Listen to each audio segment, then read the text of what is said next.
What do you think is realistically the best and worst case scenario for Iran in, say, a year's time? I mean, the best case scenario, and I think this is unlikely. Realistic yeah, scenarios. I mean, I think I wouldn't rule it out as impossible, is that there would be a better regime in place, a regime that, if not fully democratic, is more legitimate. There's obviously considerable dissatisfaction and unrest within Iran at the regime. They do not have popular support. They are not really, they lack legitimacy.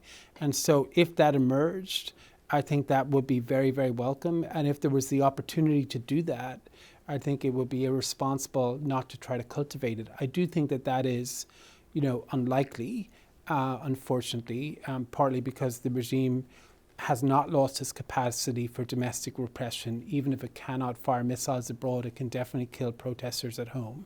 And there's no real way of achieving regime change from air power alone.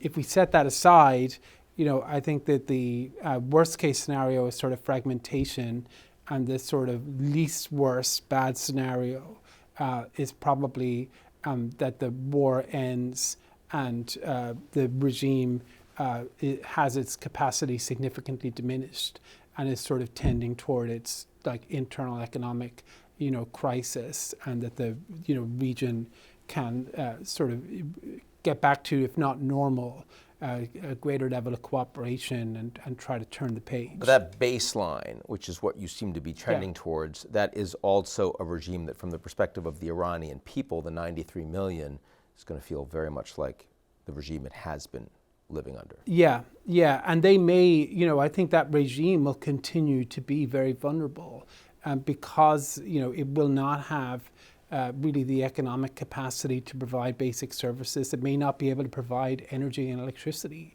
to households and firms, simultaneously, for instance. And so you could end up with that breaking down, of its own accord. But I think that was possible before the war started. I think there was that's one of the reasons the war was a mistake, is because actually just sticking with the status quo of keeping pressure up through sanctions, using the time that was bought from the strikes last June, holding out the prospect of diplomacy if they were willing to engage, but just basically continuing on with no great degree of urgency was perfectly viable. There was no reason to say that the choice is either a comprehensive deal that they were unable to accept or war. That was completely a false choice.